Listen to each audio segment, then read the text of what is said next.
When Thor lost his mighty hammer Mjolnir in Thor Ragnarok, it was an upsetting moment not just to the Asgardian hero, but also many of his fans. But by the end of that film, it seemed as though the God of Thunder had finally moved past needing the weapon anyway. And yet, much of Thor's arc in Avengers Infinity War involves his search for a new hammer called Stormbreaker, which he says he needs in order to destroy the villain Thanos. Not surprisingly, Stormbreaker actually has its roots in the comics on which the MCU is based. But like many aspects of the Marvel movies, the filmmakers have combined stories and concepts from the printed page in order to arrive at their version of the weapon.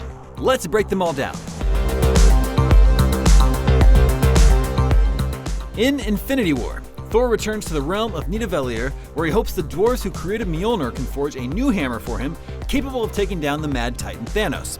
There he finds Peter Dinklage's character Eitri, the sole survivor of the dwarf weapon makers. With the help of Rocket and Groot, they are able to reignite a dying star, activate the forge with its awesome power, and create Stormbreaker. Which is more of an axe hammer than just a hammer, but that's cool too. Now, the name Stormbreaker actually dates back to the classic Thor run of comics from the 80s by writer-artist Walt Simonson. In those stories, Thor fought an alien named Beta Ray Bill, who proved worthy enough to lift Mjolnir and took off for Asgard with it.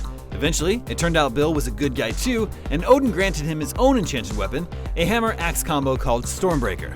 Beta Ray Bill soon became a beloved character, and all these years later, fans continue to hope that he'll show up in the MCU at some point.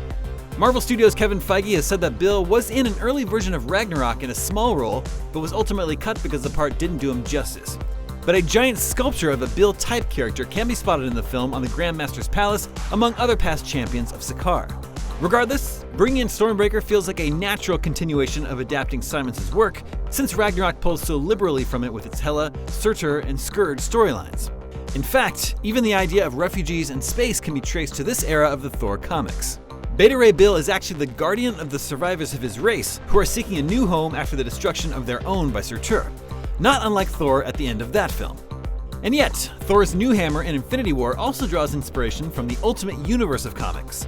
This imprint, which ran from 2000 to 2015, essentially reinvented the many Marvel heroes with an eye to making the books more accessible to new readers. And that version of Thor utilized a hammer that looked similar to Beta Ray Bill's Stormbreaker, and which eventually found its way into the standard Marvel Comics universe.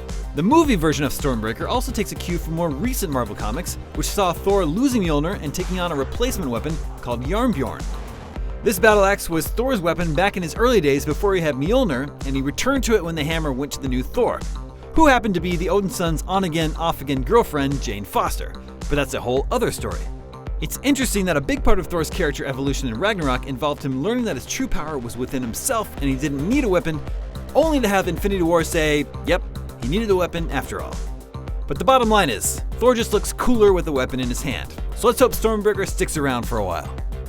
Thanks for watching. For more on Infinity War, check out our breakdown of the ending and our biggest WTF moments in the film. And for everything Marvel, Thor, and enchanted weaponry, be sure to follow and subscribe to IGN on all your favorite platforms.